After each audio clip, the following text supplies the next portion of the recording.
BS pass করে বা graduation করে কি করবে, তাকে যদি জিজ্ঞাসা করা হয় সে কিন্তু বলতে পারবে না। তো ওই কারণে প্রথমে একজন ঢুকছে, এবার ও গান করছে, ওর বক্তব্যটাও কিন্তু বলছে অনেক ভাবলাম রে চাকরি হবে না রে, ভেবেছি হব ফেরিওয়ালা, ছেলে মেয়ে করবো বিক্রি আমি সারা পাড়া ঘুরে। সেখানে একটু পজ হলো, ছেলে মেয়ে করবো বিক্রি এবার আমি সারা বেলা,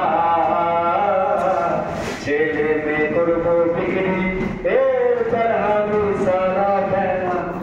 মানে ও বলছে পড়াশোনা করে কোনো লাভ হলো না, অনেক চেষ্টা করলাম, পড়াশোনা করে লাভ হচ্ছে না, তা আমি একটা কাজ করবো, আমি ছেলে মেয়েকে বিক্রি করে বেড়াবো।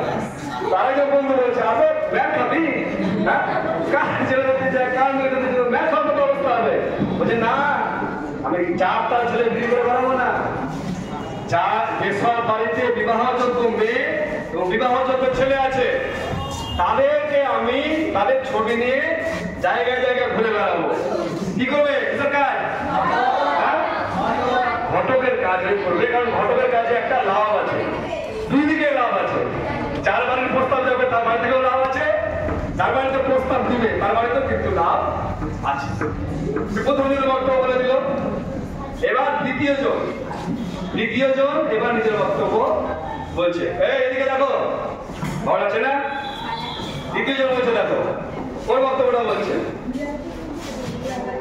ওর সমস্যাটা ওর বলছে, অল্প বয়স্ক একটা ছেলে বলছে বয়স গেল ভাটিয়া বাপ মায়ে দিচ্ছে না বিহা, আপন ফাপড় করছে ভিতর সোনার কেহ নাই। অনেক বিবাহযোগ্য ছেলে বাপের থাকে, মানে যাদের সাথে সময় হয়তো বিয়ে হয় না, সময়টা পার হয়ে যায়, তারা কিন্তু এই ধরনের বক্তব্য তাদের মনের মধ্যে থাকে। ব্যবস্থা করে না, এত বছর বয়সে আলো বন্ধু বান্ধব সমাজের সবার বিয়ে হয়ে আলো, হ্যাঁ আমার বিয়ের ব্যবস্থা করছে না, আমার মনের ব্যবস্থা বুঝতেই পারছে না, হ্যাঁ এইভাবে দ্বিতীয় জন কিন্তু বলছে। এবার তৃতীয় জন ঢুকবে, তৃতীয় জন এবার বলছে দেখো কি ওর বক্তব্যটা ওইবার বলছে। ও এবার প্রেম করেছে, প্রেম করে ফেসে গেছে, তার বক্তব্যটাও বলছে যে আমাদের অনেকেই টেন্ডেন্সি থাকে যে এগুলো কথা বলতে তোমাদের খারাপ লাগছে না তো, এগুলো কিন্তু একটা সমস্যাগুলোকে তুলে ধরা হচ্ছে। আমরা যেহেতু ভূমিকা গান নিয়ে আলোচনা করছি, সেখানে প্রতিবাদের গান, সমাজের সমস্যাগুলো